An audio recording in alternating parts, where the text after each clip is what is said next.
कामठी रामानगर परिसरात राहणारा कुख्यात आरोपी 38 वर्षीय राजेश धमगय हा उदय सिंग यादव तरुणांच्या खून प्रकरणात नागपूर मध्यवर्गीय कारागृहात आजीवन कारावास शिक्षा भोगत असताना आरोपी 45 दिवसाच्या संचेत रजेवर आला असता काल मध्यरात्री आरोपी राजेश धमगय हा गांजा विक्री करताना मिळून आला।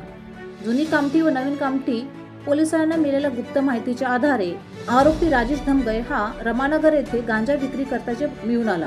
पोलिसांनी 5 किलो 940 ग्राम गांजा असा एकूण 59,640 रुपयाचा मुद्देमाल जप्त केला। आपल्याकडे माननीय सीपी सरांच्या आदेशाने जो अंमली पदार्थाच्या विरुद्ध आपण मोहीम सुरू केलेली आहे, त्या मोहिमेच्या अंतर्गत आपले जे कामठी पोलीस स्टेशन आहेत, नवीन आणि जुनी कामठी, या दोघं पोलीस स्टेशनने एक संयुक्त कारवाई केलेली आहे। त्याच्यामध्ये कुंभारे कॉलनीमध्ये आपल्याला अशी गोपनीय माहिती होती की तिथे काही अंमली पदार्थ आहेत। तर मग दोघं पोलीस स्टेशनने संयुक्तरित्या कारवाई करत आपल्याला जवळपास एक 5 किलो आणि 964 ग्राम गांजा तिथे मिळालेला आहे। आणि तो गांजा जो मिळालेला आहे तो निखत किंवा निक्की नावाची एक महिला आहे, त्यांच्यावर आधीही काही गुन्हे दाखल आहेत।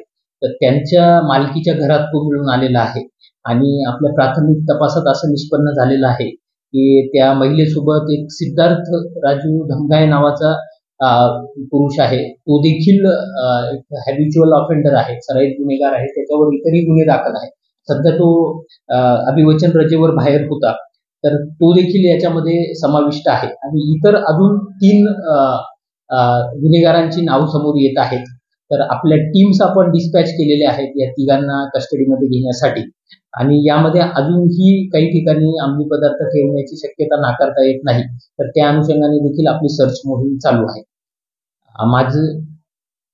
माझं एक समस्त कामठी वासियांना एक आवाहन असेल की जसं सीपी सरांनी ही मोहीम चालू केलेली आहे, तर आपलं सर्वांचं सहकार्य आम्हाला यामध्ये पाहिजे आहे। तर आपल्याला कुठेही अंमली पदार्थाबद्दल विक्रीची किंवा मग स्टोरेजची जर माहिती असेल तर आपण कृपया करून आमच्या सोबत ती शेअर करावी, जेणेकरून आपल्याला सर्वांना मिळून याच्यावर जास्तीत जास्त कारवाई करता येईल। थँक्यू। हा जवळपास 60,000चा मुद्देमाल आहे, 6 किलोच्या आसपास गांजा आहे।